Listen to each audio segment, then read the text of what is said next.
നമസ്കാരം.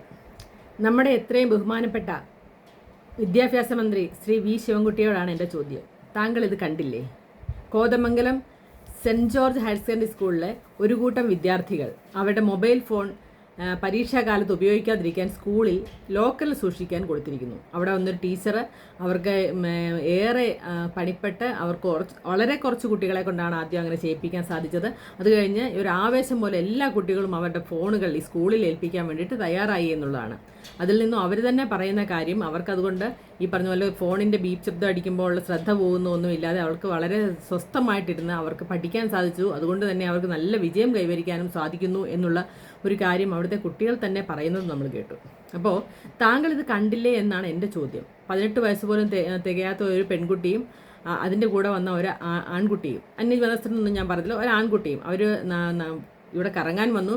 അവർക്കൊരു അമ്പലം കണ്ട് ഇഷ്ടപ്പെട്ട് കല്യാണം കഴിക്കണം തോന്നി. അതിനൊക്കെ മുൻകൈ എടുത്ത് കല്യാണം കഴിപ്പിക്കാൻ താങ്കൾ കാണിച്ച വ്യഗ്രത, കരുതൽ, അത് നമ്മുടെ ഈ സ്കൂളിലെ കുട്ടികളോട് കാണിച്ചിരുന്നെങ്കിൽ ഈ ഒരു സംഭവം അറിഞ്ഞ് അത് താങ്കൾ എല്ലാ സ്കൂളിലും ഇതുപോലെയൊരു സംഭവം ഈ പറഞ്ഞ പോലെ പ്രാവർത്തികമാക്കാൻ വേണ്ടി ശ്രമിക്കേണ്ടതായിരുന്നു എന്നതാണ് എൻ്റെ വ്യാകുലത.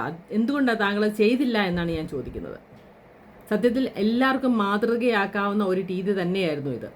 എല്ലാ സ്കൂളിലും ഈ പറഞ്ഞ പോലെ കുട്ടികളിൽ സ്വാധീനം ചെലുത്താൻ പറ്റുന്ന ചില അധ്യാപകർ തീർച്ചയായിട്ടുമുണ്ട്. അവരെ കൊണ്ട് ഈ രീതിയിൽ അവലംബിച്ച് അവർക്ക് കൂടുതൽ വിജയം നേടാം.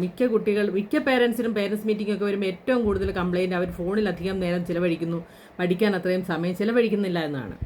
അപ്പോൾ ഈ പരീക്ഷാ കാലത്തെങ്കിലും ഈ കുട്ടികളെ കൊണ്ട് ഇങ്ങനെ ചെയ്യിക്കാൻ സാധിച്ചിരുന്നുവെങ്കിൽ മോഡറേഷനോ ഒന്നും കൊടുക്കാതെ തന്നെ പല കുട്ടികൾക്കും നല്ല രീതിയിലുള്ള മാർക്ക് മേടിച്ച് ജയിക്കാൻ സാധിക്കുമായിരുന്നു എന്നുള്ള കാര്യം താങ്കൾ എന്തുകൊണ്ട് വിസ്മരിച്ചു? ആ പെൺകുട്ടിയോട് കാണിച്ച കരുതൽ എന്തുകൊണ്ട് നമ്മുടെ നാട്ടിലെ കുട്ടികളോട് താങ്കൾ കാണിച്ചില്ല? ഇതാണ് എനിക്ക് താങ്കളോട് ചോദിക്കാനുള്ളത്. ഒരു കാരണവശാലും താങ്കളെപ്പോലുള്ള ആൾക്കാർ, അതായത് മന്ത്രിയപ്പൂപ്പിന് വോട്ട് കൊടുക്കണം എന്ന് പറഞ്ഞ് കൊച്ചു കുട്ടികൾ പോലും പറയുമ്പോൾ താങ്കൾക്ക് എത്രമാത്രം സ്വാധീനം അവരിൽ ചെലുത്താൻ ഉണ്ടാവണമെന്ന് താങ്കൾക്ക് വ്യക്തമായിട്ട് അറിയാവുന്ന കാര്യമാണ്. അതുകൊണ്ട് തന്നെ താങ്കൾ പറഞ്ഞാൽ ആ കുട്ടികൾ കേൾക്കും എന്നുള്ളത് കൊണ്ട് ഈ കാര്യം കുട്ടികളോട് പറഞ്ഞ് അത് അവരെ കൊണ്ട് സമ്മതിപ്പിക്കാനുള്ള കഴിവും താങ്കൾക്കുണ്ട് എന്ന് തന്നെയാണ് ഞാൻ വിചാരിക്കുന്നത്. അങ്ങനെയുള്ള താങ്കൾ 18 വയസ്സുള്ള ഒരു കുട്ടിയെ കല്യാണം കഴിപ്പിക്കുന്നത് മോഡലാക്കി കാണിക്കുന്നതിന് പകരം ഇതായിരുന്നു ചെയ്യേണ്ടത് എന്നാണ് എൻ്റെ എളിയ അഭിപ്രായം. ചീത്ത പറയാൻ വരുന്നവരോട് അവനവൻ്റെ വീട്ടിലെ കുട്ടികളോട് ആ ഫോണൊന്ന് മാറ്റിവെക്കാൻ നിങ്ങളൊന്ന് പറഞ്ഞു നോക്കൂ. അപ്പോഴറിയാം അവിടെ ഉണ്ടാകുന്ന പ്രത്യാഘാതങ്ങൾ എന്തൊക്കെയാണെന്ന്. ഇനി എന്നോട് ചോദിക്കേണ്ട, അതിൻ്റെ പ്രത്യാഘാതമൊക്കെ ഞാനും അനുഭവിക്കുന്നതും അറിയുന്നതും തന്നെയാണ്. അതിനുള്ള വഴികളും ഞാൻ ഇവിടെ കാണാറുമുണ്ട്.